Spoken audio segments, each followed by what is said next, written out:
हम धन दान करते हैं, वस्त्र दान करते हैं, अन्न दान करते हैं। बड़े से बड़ा सेठ, बड़े से बड़ा रईस हर तरह का दान करता है, पर एक दान में हम हमेशा कंजूसी दिखाते हैं। वो दान हम कभी नहीं करते। जानना चाहते हैं वो कौन सा दान है? तो ये बड़े ध्यान से सुनिएगा। हरे कृष्ण दोस्तों, मैं हूं अनुज शर्मा।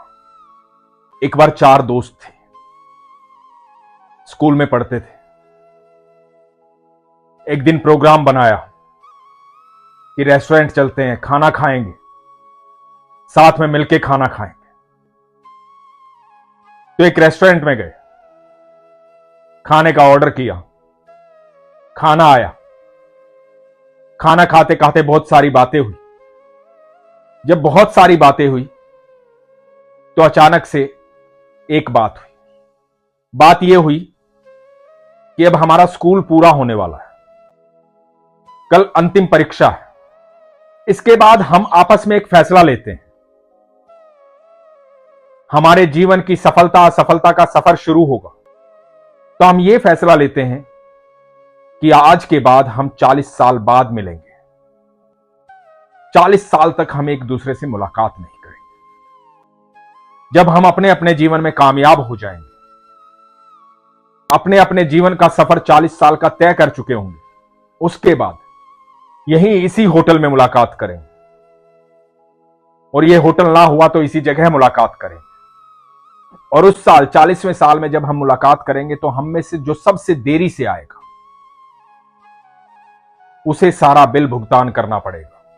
जितना भी खर्चा आएगा वो उसे देना पड़ेगा जो सबसे देरी से आएगा। तो समय, तारीख और जगह, ये तीनों चीजें निश्चित हो गई। रात्रि के 8 बजे मुलाकात होगी। 40वां साल पूरा होने पर 1 जनवरी को मुलाकात होगी इसी होटल में। अब समय बीतने लगा, धीरे धीरे वो बड़े होने लगे। अब समय बीतने लगा, धीरे धीरे वो अपने कार्य में जुट गए, अपने अपने मार्ग पर चल रहे थे।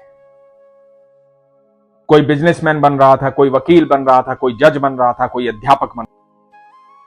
सब अपने अपने कार्य में लगे थे, अपने अपने कार्य क्षेत्र में ईमानदारी से आगे बढ़ रहे थे।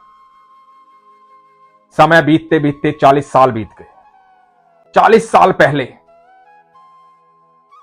जब ये बातें कर रहे थे, इस टेबल पर बैठ करके खाना खाते वक्त, तो वहां एक वेटर था। उस वेटर ने ये सारी बातें सुनी थी और उसको बड़ी दिलचस्प लगी थी। उसने कहा था कि यदि मैं भी उस वक्त हुआ, यहां पर हुआ, तो जरूर मैं उस दिन आप लोगों से मिलना चाहूंगा। 40 साल बीत गए थे। 40 साल बीतने के बाद यह छोटा सा रेस्टोरेंट बड़ा होटल बन गया था, 5 स्टार होटल बन गया था। जो वेटर वहां काम करता था वो इस होटल का मालिक बन गया था। इस मालिक को भी इंतजार था कि आज वो दिन था जब उन दोस्तों ने कसम खाई थी कि 40 साल बाद मिलेंगे। तो ये इंतजार कर रहा था कि शायद वो आए।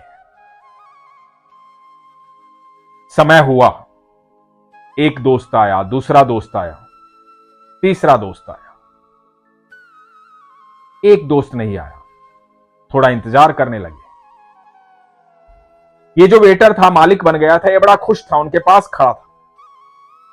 कहा था कि आपने कमाल कर दिया, आपको याद था, मुझे भी याद था, मैं भी आपका इंतजार कर रहा था। इतने में रिसेप्शन पर एक फोन आया। फोन आया तो इस मालिक से बात हुई। तो मालिक ने कहा कि आपका जो चौथा मित्र है उसने कहा है कि आप भोजन लेना शुरू करें, वो आएगा। तो इनको भूख लगी थी। इन्होंने कहा कि ठीक है, हम भोजन करना शुरू करते हैं, हो सकता है किसी काम में अटक गया और सबसे देरी से वही आएगा। तो इन्होंने भोजन करना शुरू कर दिया। भोजन कर लिया, बहुत सारी बातें कर ली, एक दूसरे के बारे में जान लिया। काफी देर हो गई।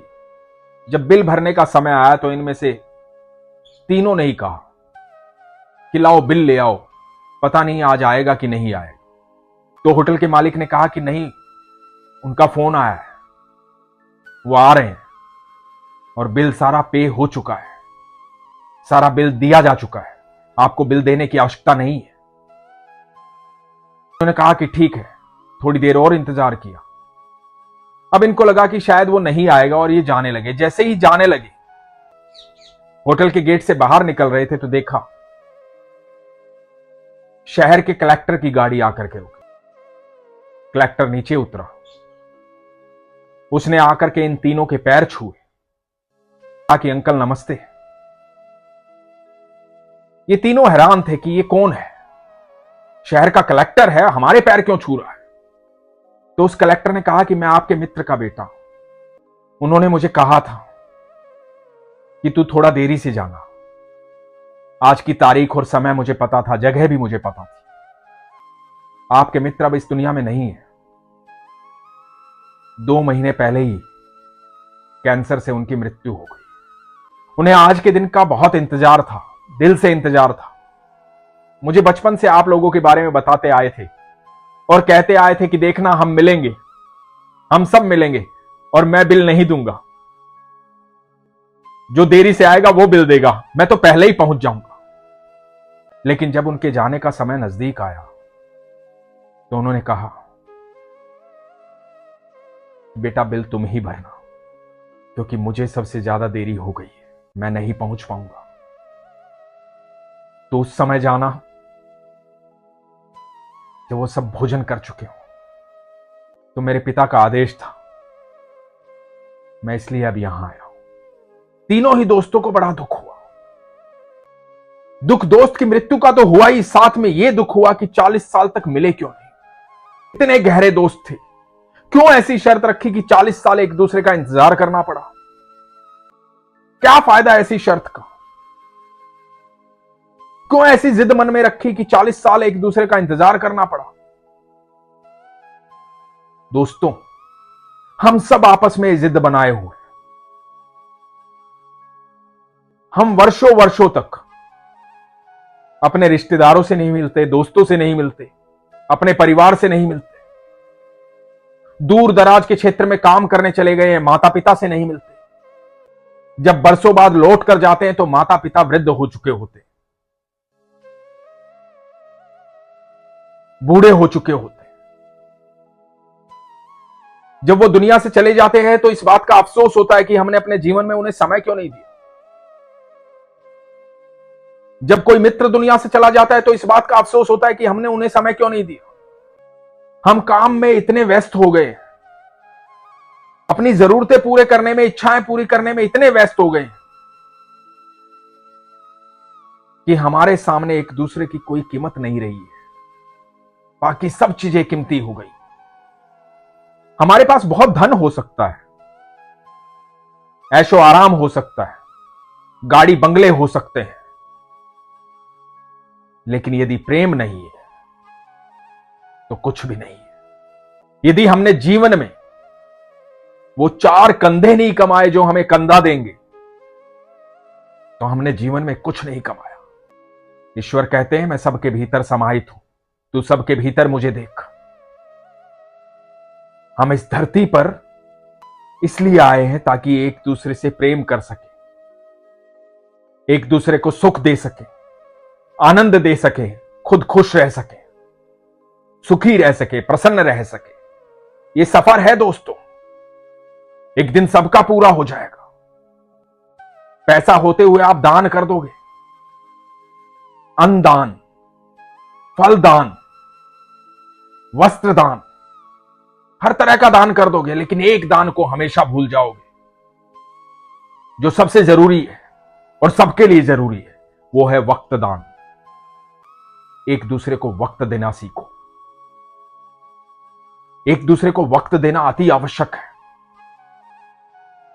अचानक से पता लगता है कि किसी दोस्त की मृत्यु हो गई क्योंकि एकांत महसूस कर रहा था, अकेलापन था, दुखी था, परेशान था। तो मन में भाव जागृत होता है कि काश मैं उसके पास चला जाता, काश मैं उससे बातें कर लेता। यह काश हर व्यक्ति को महसूस होता है, लेकिन कब? जब खो चुका होता है।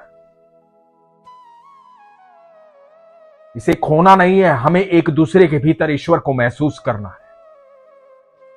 भगवान श्री कृष्ण कहते हैं, वसुदेव कुटुंबकम, सारी पृथ्वी एक परिवार के समान है। इस सफर में यदि दुखी नहीं होना चाहते ना, परेशान नहीं होना चाहते,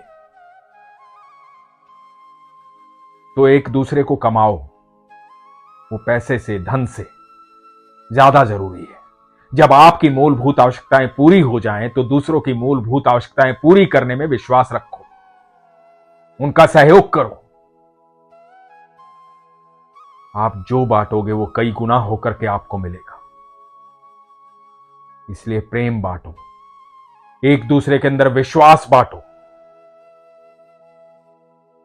प्रेम अत्याधिक आवश्यक है, वो सबके भीतर होना चाहिए, सबसे होना चाहिए। ईश्वर पर विश्वास रखो और प्रेम को प्रगाढ़ रखो। इसीलिए हमेशा कहता हूं, अपने विश्वास को मजबूत रखो, अपना ख्याल रखो। हरे कृष्ण।